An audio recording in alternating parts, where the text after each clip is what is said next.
additional financing in the tune of $9 million towards the rehabilitation of rural roads in project areas of Lima County. November 21st, 2019, at 9 a.m., Ministry of Finance Conference Room. We now invite the Honorable Acting Minister of Agriculture for opening remarks. Thank you very much. All protocol observed. Good morning once again. Let me once again welcome you all to this historic signing event. And also like to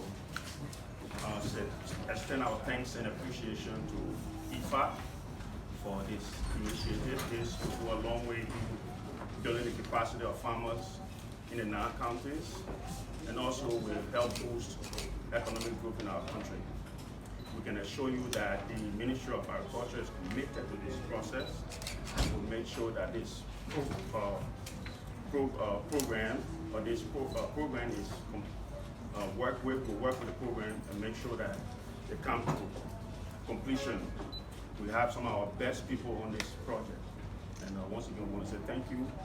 Also want to say thank you to the Ministry of Finance for collaborating, bringing us together and working to make sure that we get this funding for this project. In Nimba County. And I think that this is really a critical junction that where we're at now in terms of boosting the agricultural sector through these projects that are starting up. And I'm also very happy to be here with the World Bank. I think we have managed to respond to the request from the government to set up a partnership to have larger projects and to work in synergy to really see an impact from these projects. Maybe allow me just briefly to mention a few things about the TCP and then the STAR-P. So the tree crop extension project, as you know, is a project that is ongoing. It has been running since the beginning of this year, and it's based on strengthening the cocoa production, mainly replanting, so that we can see a real increase in production. This is in the context of a cocoa sector that has very promising expectations.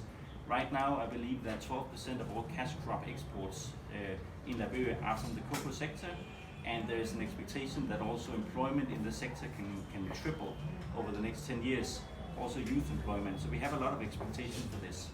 This particular document that will be signed is then for the rural road component of that, to give 9 million to make sure that there's ease of access to markets for the farmers, and also other services that the producers may need, such as health services, etc., that may be in towns nearby. So again, this forms part of the larger IFAD investment in the cocoa sector in the country, which right now is 50 million from IFAD and 10 million from private sector actors, beneficiary groups, etc. So in Lofa and Nimba County. So this is just one piece of the larger cocoa program that we have in partnership here in the country. And I believe that once we start and production have begun for real, this will mean for the country an increase in production on an annual basis of around 10,000 metric tons of a value of 25 million on an annual basis for the country. So I believe that this is both for the producers a very good investment, and also for the country in terms of the export earnings that any country would be interested in. With regards to the STAR-P, as I said before, I'm extremely happy that we have managed to set this up. It's not always easy. You know, we have respective bureaucracies that need to get aligned, but we have managed with good faith on both sides and a lot of support from leadership from the government, obviously. This is a project that will boost the production in particularly 3 value chains, so rice and oil palm and horticulture, and with a strong private sector link. And we believe that this will be a project that can address many of the constraints that you see in the value chains right now, from boosting production, but also in the regulatory framework. There could be support in terms of the supporting services, and also help the government in sort of bridging this gap between the very large concessions and the smallholder producers, to see that we can really have a harmonious development in the rural sector. So once again, we're very happy that we have reached this point of signature of these 2 agreements, and congratulations again. Thank you very much.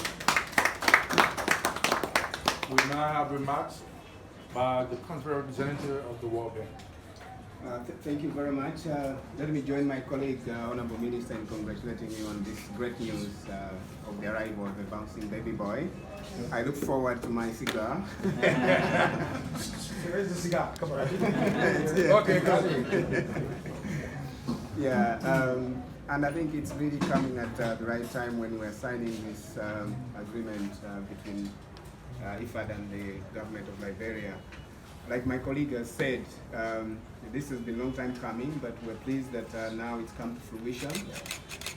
And it's really in response to your guidance and your call that we should do more in agriculture. From our side, I think this is indeed now one of perhaps the largest support packages we have in the sectors here in Liberia. But it's only the beginning. Sure. As we've been speaking, we would like to do more. We know that for now it's it's supporting selected value chains in selected counties. Going forward, we'll have to see what are the gaps and where can we do more in terms of scaling up. And I think this is how we would like to see our support going forward. Meanwhile, we look forward to implementation. We are pleased and thanks to the Ministry of Agriculture that the team now is in place and ready to start implementing this project. So once again, really pleased to be here, and thank you for your guidance. I'm looking forward to working with you as we implement this project. Thank you.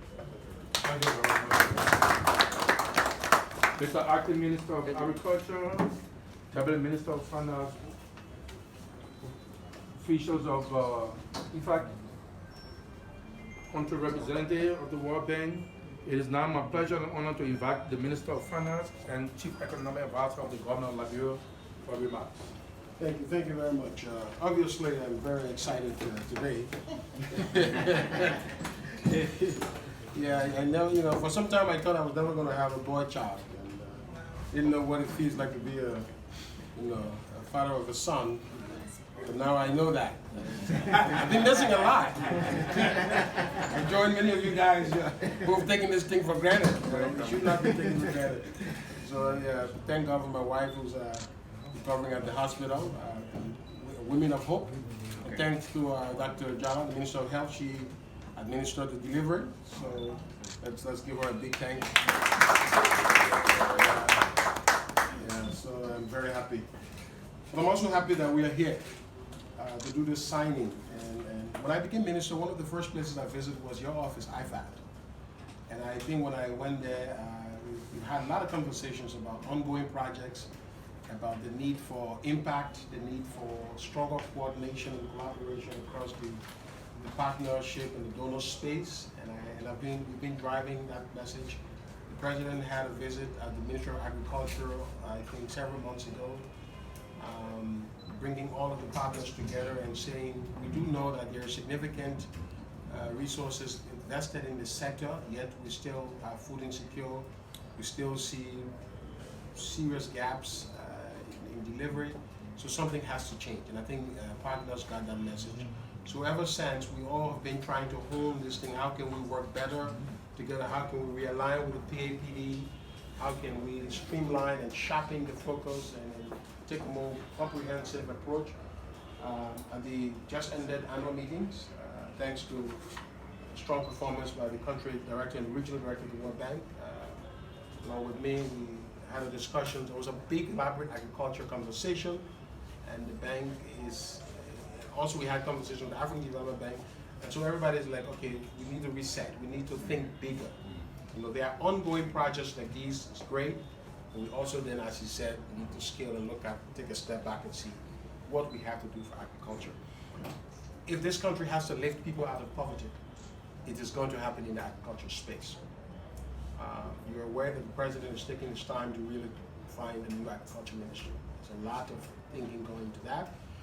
But a ministry alone can't do stuff. It's a whole gamut of things, partnerships, structures, the way people work in the sector, setting all of that right, and then you have a productive minister, a capable minister, and then with the rest of the government moving along the path, and I think we can change the game in agriculture. This is where we're going. And what I like about this is all of this conversation, all of in the last year or so, thinkings and the reorganizing have been factored into these projects.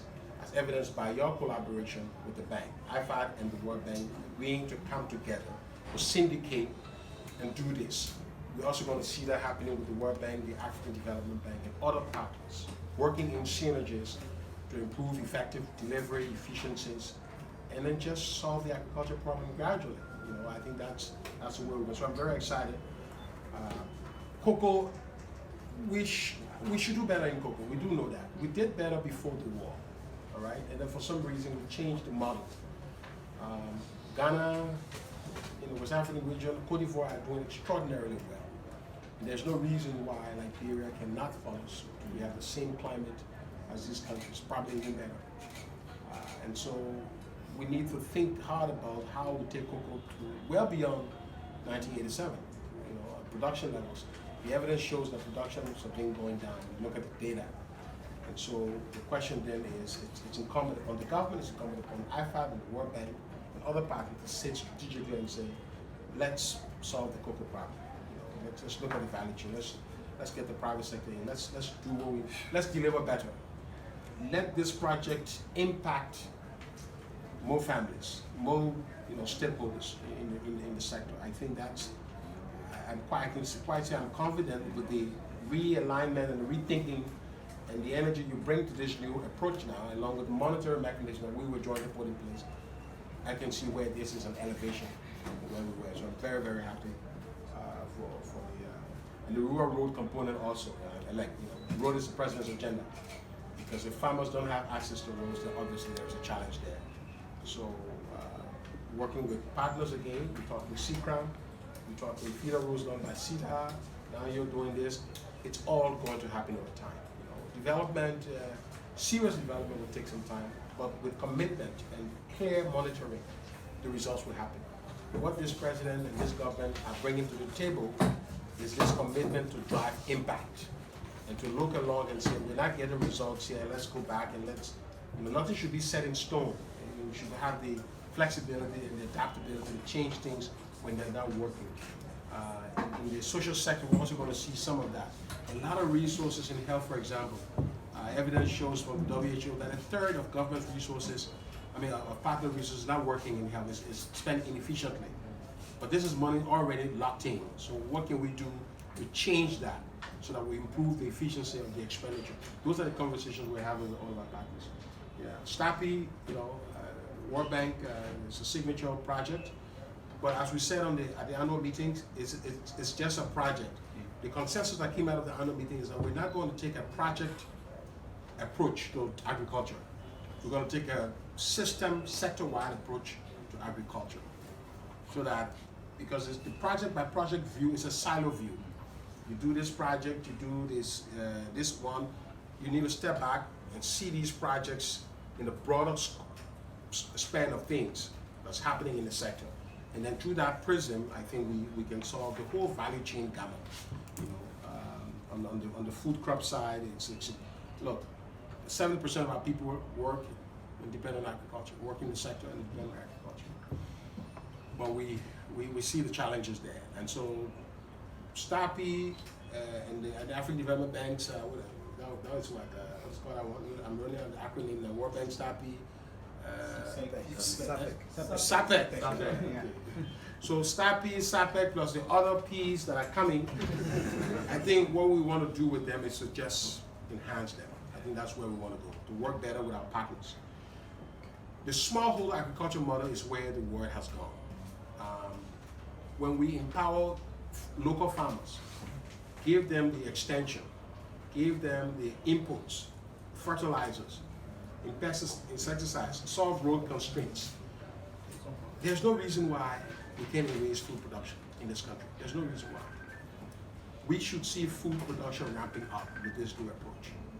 And so I agree that I think together we need to scale on a bigger scale of things. Banks are sitting on vault cash that is not going to agriculture. The question that we're asking is why? This is money that can generate return. We have 4.6 million people in the country who eat every day. They should be eating the things that are grown here.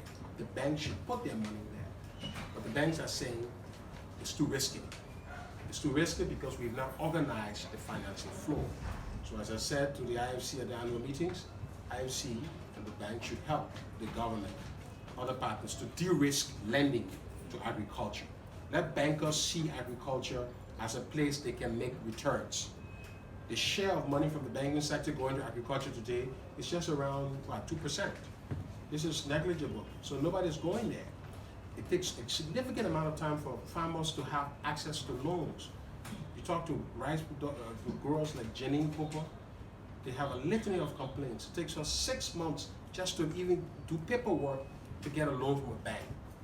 And this is somebody who is really serious about changing the sector. So in this current budget, we have around $7 million. Part of that is for guaranteed money. And we can work with a bank to say, look, over the next several years, the government is committed to allocating monies to deal with risk of lending in the sector. But we want you to put your money there knowing that you're not going to lose out. So that way it's like a catalytic funding, so we're just interested in taking the 1 million and doing something. We need more than 1 million. So if the 1 million can guarantee, if you can guarantee 2 million in the next 10 budget years, that's 20 million out of guaranteed money. The bankers can say, look, in the next 20 years, the government has a guarantee of 20 million agriculture. Today, we can leverage that and just move. And then we work with our development partners along with the bank to put the structures and minimize the risk and ensure that farmers have some of the flexibility. If somebody gets a loan from a bank in agriculture, they should not start paying back in 3 months. It doesn't make sense to anybody. How do you take a $500,000 loan or a $10,000 loan and then 2 months you start to pay back? You haven't even cleared the field yet. How do we get that kind of flexibility? Because if the growth is going to happen in this sector, if we're going to put the majority of our people to work here, then I think we should give the farmers some flexibility. And this is where the government guarantee can work. This is where we want to work with the IFC to help de-risk. We're working with the European Union. The European Union has some de-risking facilities, and we'll be trying to leverage. And so I'm saying all of this so that we can see where the president's vision for agriculture transformation is. On the food side, all right, even the school feeding side, all right, many of the children are out of school today because they don't have access to food. But imagine if we're growing the food and then supplying the food to the schools. You're solving a food problem, but you're also solving an education problem. Children who are hungry in school are not following the lessons, all right? And so the nexuses are mammoth. The interconnections are there. What needs to happen is this clarity of coordination, clarity of programs, strength and effectiveness of monitoring, get everything moving. And this is where the president wants to go in the next 2 years to turn the story around in agriculture. I have absolutely no doubt that with the level of commitment I see, especially from IFAD, from the World Bank. I mean, I've been engaging with IFAD. I've never seen a more committed, enthusiastic IFAD than I've seen today. To the extent that, IFAD is trying to be visible now. Yeah, IFAD has been here. It's been quiet, but IFAD said, okay, you know what? Let's take the bull by the horn. Let's challenge the government. Let's get in. The World Bank has a new country manager here. I've not seen a more committed country manager. The man is, you gotta see his performance at the World Bank. This man was more worried about the country than the Minister of Finance. Along with his colleague who's coming, the regional director. These guys they're like, this country will do better. We'll move this country, we want to help the country. The senior vice president of the World Bank, IFAD, all committed about turning things around in Liberia. There are a lot of things that can happen here in a very short time. But for that to happen, we need quiet to be in the country. We need all Liberians to rally around their government, their president, rally around the development partners. Let's bring hope to our people. This is what the Pro-Po Agenda for Prosperity and Development is about. Hope for change. It can happen. It will happen. And there are significant steps. Now, every day we will not get on the radio to talk about these things because people are working. It's not everything that you do, you announce it, I'm doing this. So sometimes the lack of information doesn't mean that things are not happening. There is significant development happening around the agriculture space, around the digital economy, where we want to move the country to a cashless society, given our liquidity issues right now. The Celcom, all the telcos, the mobile money companies, they're all working along with the central bank to improve that. The central bank has just released a new monetary policy framework to soak up all Liberian dollars outside by raising interest rates. If you have $2 million US Liberian dollars and you invested in a CBL bond or bill at 30%, you earn 14,000 United States dollars in 2 months. So somebody out there who has 2 million, go to the central bank and in 2 months' time make 14,000 US dollars. The central bank will pay you in 2 months, in 3 months. Go and get a bill. That's monetary policy. Interest rate is high, so we're doing that. But when you start doing that, then the inflation will come down, and then we'll continue to adjust the rates until we get to normal. The macroeconomics is going to be improving. We're going to the IMF board in December, working with you for extraordinary partnership with the International Monetary Fund to ensure that we have a fund program. The government has agreed to tighten. You can see a lot of the situation in the country is because we're moving to a contractionary policy. Well, inflation comes down in contractionary economic policy. This is the pain we'll take to turn this place around. And then in 2-3 years, you see growth rebounding. This is the clarity of the direction that the president has, that the government has. So I think we all of us have interest. IFAD will not be flying all the way to come here just to sign and go and sit back in Italy. No, they're on the ground. Boots are on the ground. The World Bank, USAID, the Americans, MCC, all of our partners, electricity. We worry now about supplying electricity during the summer. This government needs $12 million to buy fuel for LEC. We have LEC, which is a 60, 70 million company, but we can't get it there. All of us are also working. Along with the bank, all of our partners, we're agreeing to go to a donor conference for LEC very soon. The president is trying to call a cabinet for joint ownership of this whole LEC problem so that together we can raise $100 million that will put LEC on the path to start making $70 million. Imagine if LEC is making $70 million a year. The Minister of Finance will be borrowing money from LEC. That's the way we should be going. We tell the LEC, my man, give us some money and now we'll pay you back. Now we owe LEC, we can't pay. I mean, government paid, take away $2 million, we're dealing with extraordinary payments, giving LEC a lot of money, but we still owe them. That's the problem. So I think all of this thing will come together. CLSG is coming next year, hopefully, where power can come down to 12 or 14 cents like in Ghana. More firms will locate in Liberia if power is cheaper. If hotels here stop spending money for fuel, they will reduce their cost, and the cost of doing business overall will go down. More firms to process agricultural products will locate with that cheaper electricity. It will happen. But it's not going to happen in 6 months, in 2 years of a presidency. These are complex, difficult decisions and processes. And so all we can say to the Liberian people is to appeal for patience, for restraint, knowing that the agenda is on course, that the president will deliver, that the bank and IFAD will not fail this country. And when we look back 3 years to say we made it, we turned a corner in this country, and Liberia will continue to shoot above as ever. Thank you very much.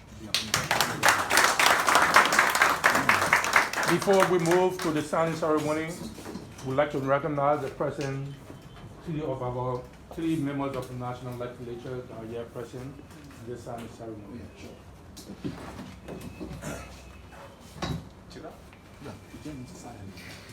Honorable Minister.